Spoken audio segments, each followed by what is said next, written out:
Olá, estudantes! Eu sou o professor Robson Anselmo Tavares, professor de língua portuguesa, e hoje venho falar especialmente para vocês, estudantes do 7º ano. E qual será o tema da aula de hoje? Vejam só, o tema de nossa aula é estrutura e elementos do texto dramático. Texto dramático. Então é a seguinte questão: o que é um texto dramático? Vamos conhecer o texto dramático.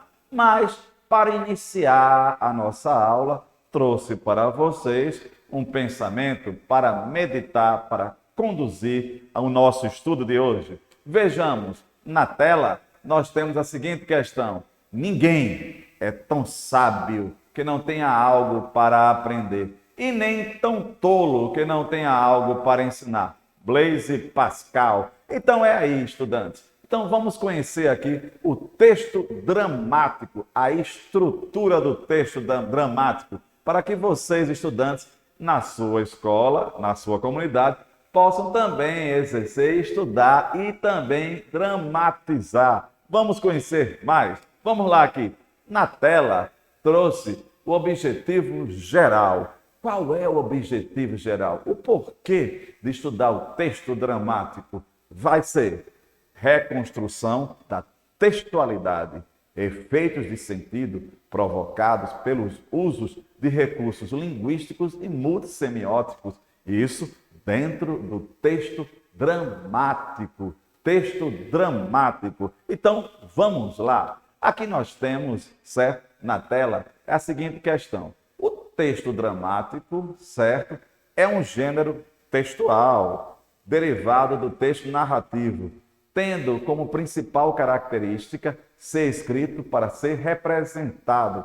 Geralmente não tem narrador. Vamos ver aqui. Quando eu falar em texto dramático, certo, pertence ao gênero dramático que nós veremos. Lembrar, quando eu falar de dramático, estou falando de teatro. Teatro é o texto do teatro. E nós já vimos duas características dele. Qual é? Ele é escrito para ser representado e ele não tem narrador. Mas por que ele não tem narrador? Ele não tem narrador em geral porque são os próprios personagens ou as personagens que contam a história para nós. Lembrar que eu posso dizer o personagem ou a personagem. A personagem porque significa máscara, persona.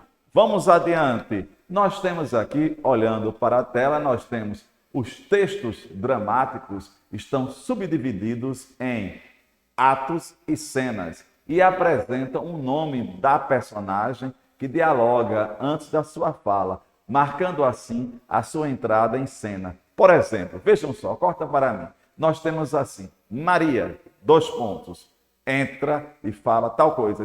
Maria, dois pontos.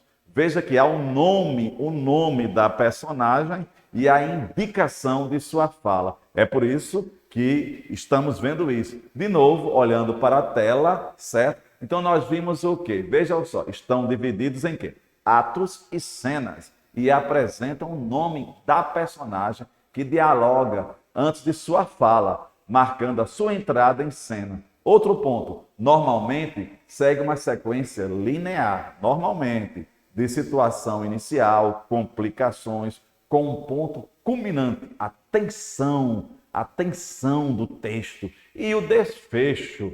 Então você vai encontrar justamente essa organização, o ato, a cena, a tensão, patos, o momento de complicação, a problemática. Depois de resolvida a problemática, é claro que há o desfecho.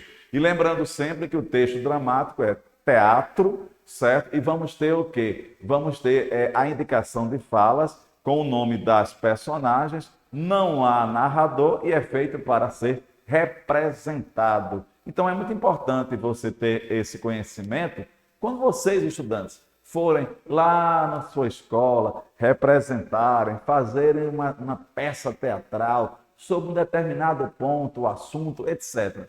Vamos adiante. Na tela nós temos a seguinte questão. Olha só aqui, trouxe para vocês um exemplo. Olha aí, o Alto da Compadecida, do Ariano Suassuna, certo? E aqui eu tenho João Grilo e Chicó. Observem que há o nome deles, o nome de cada personagem e há, por exemplo, João Grilo. Aí, então, Chicó, veja só que você vai encontrar João Grilo em negrito e a fala dele. Então, há o nome da personagem, e a fala dele. Essa é uma organização que vocês estão vendo aí visual, certo? De um texto dramático, no caso, o Alto da Compadecida, do Ariano Suassuna. Vamos adiante. Na tela, nós temos a seguinte questão. O gênero dramático é, então, um conjunto de obras literárias que apresentam o quê? A imitação de ações, caracteres, emoções por meio de personagens. Isso é a encenação. Então, cortando para mim, mais uma vez, batendo nesta tecla, o texto dramático é o texto para ser encenado. Por isso que eu trouxe para vocês fragmento visual para observarem do Alto da Compadecida. E lembrar que há o momento de tensão e há o desfecho. Vamos ver aqui adiante. Olhem só na tela. Aqui eu trouxe para vocês mostrando, certo? Vamos conhecer, olha as máscaras, tragédia e a comédia, que nós vamos conhecer bem. Vamos ver aqui, na tela ainda, nós temos o gênero dramático, designa os textos literários feitos para serem representados no palco. Olha aí, palavra palco. Qual é a origem? Qual seria a origem do texto dramático? Sua origem, certo, remonta a quê? À Grécia Antiga e liga-se às festas religiosas em homenagem ao deus Dionísio Baco, que é o deus do vinho. Então foi em honra a Dionísio Baco, certo? Dionísio, Baco, Dionísio para os gregos, Baco para os latinos, que o teatro começa a surgir. Então vamos ver aqui, mais adiante nós temos o seguinte. Tanto é que o nome Baco, aí bacanal, o bacanal ou a bacanália era uma festa na Grécia Antiga que acabou sendo incorporada pelos romanos. Lembram quando eu falei a vocês que em honra ao deus Baco, em honra ao deus Dionísio, deus do vinho. Então nós temos aqui, a festa, a bacanália, acontecia durante uma semana por volta dos dias 21 a 28 de dezembro, em homenagem ao deus Baco, também chamado Dionísio, como eu falei, Dionísio para os gregos, Baco para os latinos. Então vejam só, o teatro, o gênero dramático, vai surgir em honra às festas do deus do vinho. Vamos adiante. Olhem aí uma representação na tela de uma festa em homenagem a Baco, Dionísio, deus do vinho. Olhem só, então, a representação. Vamos adiante aqui. Olhem, mais uma vez, trouxe para vocês, certo? Nós temos uma moeda, certo?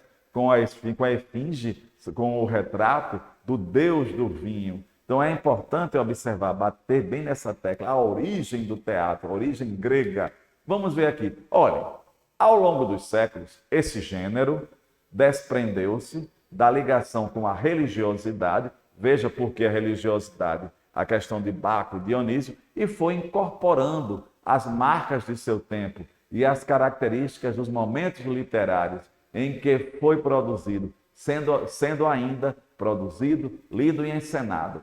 Vejam só, cortando para mim, eu quis mostrar a vocês que com o passar do tempo, o teatro deixa desse caráter religioso, que foi justamente antigo, né? Em homenagem a esse Deus, mas continua sendo um texto feito para ser encenado, feito para ser representado, com personagens. Lembrar que não há narrador, os próprios personagens contam uma história. Vamos adiante. Na tela, certo? Temos ainda a seguinte questão: drama, que em grego significa ação. Olha aí, ação. É um gênero literário. Quando eu falar em gênero literário, é importante salientar, corta para mim, que gênero literário faz parte do texto metafórico. Lembrar, literário, linguagem figurada, metafórica. Então nós temos, o teatro faz parte do gênero literário. Então vocês vão conhecer em sala de aula os gêneros literários principais, que é o lírico, o épico narrativo e o dramático, que o teatro faz parte. E vamos conhecer a tragédia e a comédia. Lembra que drama significa ação. Já viram a estrutura do texto teatral? A ação, os personagens, certo? Vamos adiante. Na tela, nós temos a seguinte questão. Apesar de ter registrado vários autores na época em que viveu, seu auge apenas, certo? 4 autores do teatro grego tiveram suas peças reconhecidas integralmente. Quais são, aliás, os 4 autores gregos da Grécia Antiga que tiveram suas peças registradas? Vejam só, na tragédia, no gênero tragédia, o destaque foi para as obras de Ésquilo, Sófocles e Eurípides. Já na comédia, o único que teve suas peças integrais reconhecidas foi Aristófanes. Então, nós temos 4 gregos, certo? Vamos adiante. Olhem aqui na tela para vocês, trago para vocês, certo? Uma fotografia de um teatro ao ar livre, teatro grego. Vejam só, em teatros, o céu aberto como este, localizado na Grécia, eram encenados os textos dramáticos. Aí era, no caso, certo, uma foto de como era o teatro grego. Então, veja só, olha aí, olha como é que era o teatro grego, aberto, ao ar livre. Vamos ver agora aqui os principais elementos que estão presentes em sua composição. Agora, vamos conhecer os elementos que estão na composição desse gênero textual. Vamos ver aqui. Primeiro ponto aqui, nós temos o coro, certo? Aqui, o coro do teatro grego é um grupo homogêneo, não individualizado, de artistas das peças de teatro da Grécia clássica que comentam com voz alta, coletiva, a ação dramática que está aí a decorrer. O coro consiste de 12 a 50 artistas que, de formas variadas, dançavam, cantavam ou diziam em suas falas em uníssono, um só som, e às vezes usavam máscaras. Veja só, no teatro grego havia o coro, um grupo de pessoas que cantavam, que dançavam, que se comunicavam, certo? Com os personagens. E lembrar sempre a questão da tragédia e da comédia. É importante lembrar que todas as vezes que vocês virem, certo, uma peça teatral atual, um exemplo do Ariano Suassuna, nós temos o outro pernambucano, Nelson Rodrigues. Lembrar que Ariano nasceu na Paraíba, mas morou anos e anos em Pernambuco. Então, vocês, quando assistirem, lerem a uma peça teatral, representarem uma peça teatral, lembrar que é uma herança grega, certo? Vamos adiante aqui. Olhando para a tela, nós temos o seguinte: características do gênero dramático do teatro. Primeiro, texto em forma de diálogos, que eu falei a vocês, não há narrador em geral, dividido em atos e cenas, presença das rubricas. Aí você me diz, cortando para mim, o que são as rubricas? As rubricas são assim: quando vocês encontrarem um texto teatral, aí vão encontrar o nome da personagem, Maria, 2 pontos, aí, entre parênteses, rindo. Esse rindo, ela não vai dizer, eu estou entrando rindo, ela vai representar. As rubricas são indicações de ações que no texto estão em parênteses. Gravem bem. Então, voltando para a tela, nós temos feito para dialogar, certo? Atos e cenas, presença de rubricas, sequência da ação dramática, geralmente constituída de quê? Exposição, conflito, complicação. A complicação, o problema, o clímax, que é o ponto auge da obra, e o desfecho final da obra, certo? O final da complicação. Então, vamos adiante. Aqui nós temos o seguinte ponto. Olhando para a tela, nós temos elementos do texto dramático ainda. Vamos ver. O protagonista, o antagonista e o coro. Protagonista, personagem central da ação dramática. Antagonista, personagem que se opõe ao protagonista. Não é bem essa relação do bem versus mal, não. Protagonista e antagonista também são chamados de lutadores, um é o avesso, é o contrário do outro. E lembrar que nós vimos que o teatro grego havia o coro, o conjunto de atores. Isso é o teatro grego antigo. Então, protagonista, antagonista, certo? Vamos adiante. Olhem só, olha aqui na tela, veja só. Com auxílio de máscaras, persona, que representavam estados emocionais como a alegria e a tristeza, a comédia e a tragédia, os gregos atores encenavam comédias e tragédias. Cortando para mim, nós temos sempre essa questão, a comédia e a tragédia grega. É importante salientar isso. Então eu acho que dá para entender até agora, falei a vocês, a estrutura do texto teatral, certo? Então, nós já sabemos, é um texto feito para representar e há personagens. Vamos ver aqui. Atenção, por favor. Olhem só essa observação. As mulheres não faziam parte do teatro grego, pois não eram consideradas cidadãs das polis. Polis é cidade. Portanto, todos os papéis dos espetáculos eram apresentados pelos homens. Uma das características principais do teatro grego eram as máscaras, instrumento indispensável ao figurino. Cortando para mim, vejam só, infelizmente as mulheres não participavam do teatro grego.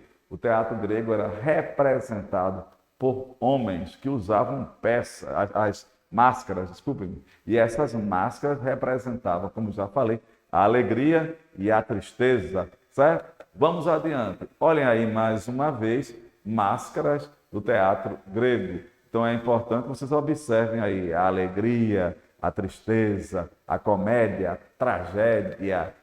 Aqui eu trouxe para vocês pensar, refletir um pouco sobre o que é a tragédia. Vejam só. Primeiro ponto, tom sério, solene. Segundo, o protagonista enfrenta grandes dificuldades. Terceiro, linguagem mais formal. Quarto, estrutura composta por ação inicial feliz, mas que tem um desfecho fatal, a tragédia fatal. Presença de personagens nobres, reis, príncipes que sofrem o destino imposto pelos deuses do Olimpo. Essa era a tragédia grega. Veja só, patos, o sofrimento. Vejam só, sempre há o homem lutando contra forças e sempre há o herói, né? A tragédia. Vamos adiante. Eu trouxe para vocês as características da comédia, que é risível. Tom cômico, temática ligada ao cotidiano, com foco na sátira da sociedade e dos vícios humanos, linguagem mais popular, coloquial, estrutura composta por uma situação inicial complicada, mas que acaba em final feliz, porque há o riso. E lembrar que muitas vezes a comédia, certo? Era rir para zombar dos costumes sociais. Na tela nós temos a seguinte questão: presença de personagens estereotipados, os quais simbolizam defeitos humanos, tais como a avareza, a mesquinhez, etc. Isso faz parte da comédia. A avareza, a mesquinhez, lembra os problemas humanos, os defeitos humanos. Então é zombar dos vícios humanos. E eu trouxe para vocês ainda a tragicomédia. O próprio nome já diz, tragicomédia, tragédia e comédia. O que é tragicomédia? Modalidade teatral que se misturam elementos trágicos e cômicos. Significava também quando surgiu a mistura de elementos da realidade e da imaginação. Tragicômico, toda vez que quando alguém diz tragicômico, a tragicomédia, elementos da tragédia, do sofrimento e da comédia, do risível. Vamos ver, nós temos a farsa. Olha o que é a farsa. A farsa também faz parte do gênero dramático. O que é uma farsa? É uma pequena peça teatral, caracterizada pelo teor ridículo e caricatural, que critica a sociedade e seus hábitos. A farsa. Nós temos aqui na tela, mostrar a vocês aqui, uma famosa farsa de Gil Vicente, que é um teatrólogo português da Idade Média. Ele escreveu Farsa de Inês Pereira, certo? Então aqui, só para a gente conhecer, trouxe para vocês um exemplo de tragédia. Olhem só um pouco de história. O poeta ateniense Sófocles, nascido provavelmente entre os anos de 1497 a 1496 a.C., é considerado o mais importante dramaturgo grego. Das mais de 100 peças que escreveu, destacam-se Édipo Rei, Antígona e Elétrica. Olha aí a foto dele, certo? Então vamos conhecer um pouco. Aqui na tela nós temos Édipo Rei e a Esfinge. Lembra daquela questão, decifra-me ou devora-te? Olha aí, Édipo Rei, Édipo Rei. Outra peça dele, olha aí, Antígona. É importante o desafio. Gostaria que vocês, estudantes, pesquisassem um pouco qual é a temática de Édipo Rei, qual a temática de Antígona. É importante lembrar que são obras famosas gregas, certo? Vamos adiante aqui. Aqui eu trago para vocês exemplos de comédia. Vamos ver aqui. Olha, na tela nós temos o principal autor de comédias na Grécia Antiga foi Aristófanes. Preste bem atenção. Sendo o texto teatral Lisístrata, escrito e encenado em 1411 a.C. Sua principal obra. Nesse texto, as mulheres gregas, lideradas por Lisístrata, fartas da guerra entre Atenas e Esparta. Nós temos aí na tela uma foto de Aristófanes. Vamos ver aqui. Essas mulheres, segundo essa peça, trancam-se num templo e decidem, por votação, iniciar uma greve conjugal para forçar uma negociação de paz.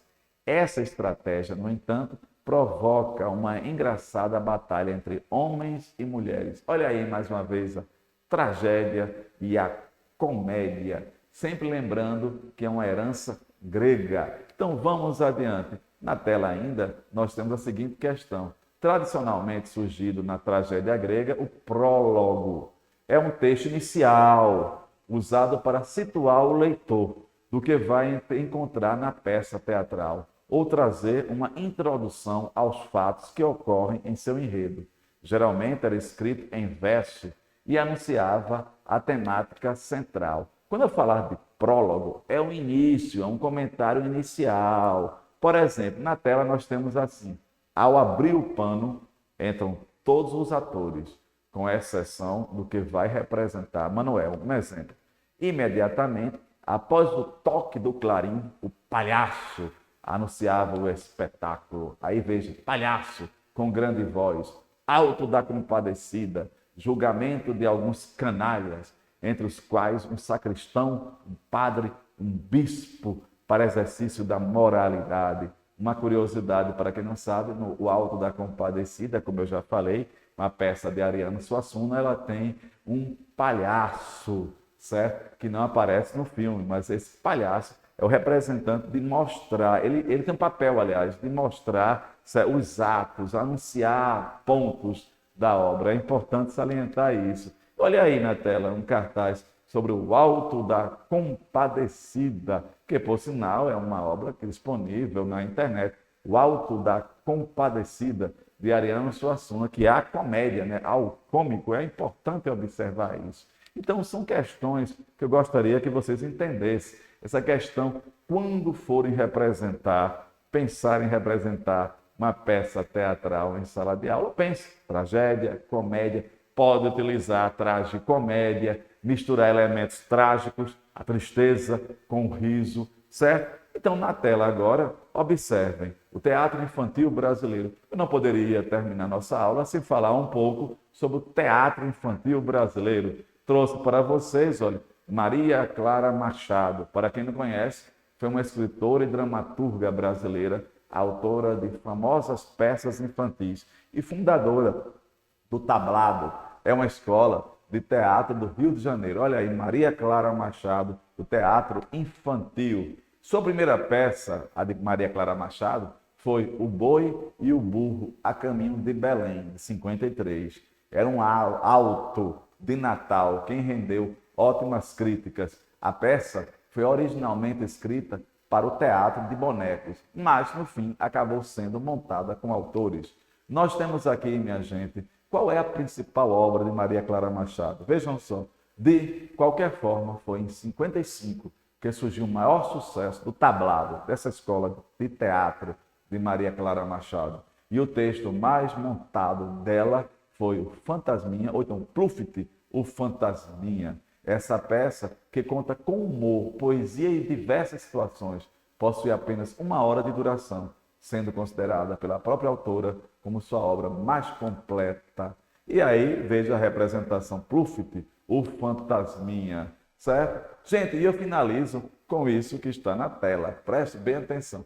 Pode-se adaptar textos literários para o teatro, porém deve-se ficar atento a quê? A estrutura da representação. Corta para mim, vejam só, o que foi que nós estudamos hoje? A questão dos elementos do texto teatral, certo? Lembrar, o que nós aprendemos foi que a origem do teatro, Grécia, é um texto dividido em atos, cenas, vimos os personagens, vimos o protagonista, o antagonista, não há, em geral, narrador. Falei um pouco sobre o Ariano Suassuna, que nasceu na Paraíba, viveu em Pernambuco, Maria Clara Machado, o teatro infantil. E lembre-se de uma coisa, todas as vezes em que vocês quiserem pegar um tema, podem transformá-lo em teatro, desde que respeitem, é claro, a estrutura básica do teatro. Atos, cenas, protagonista,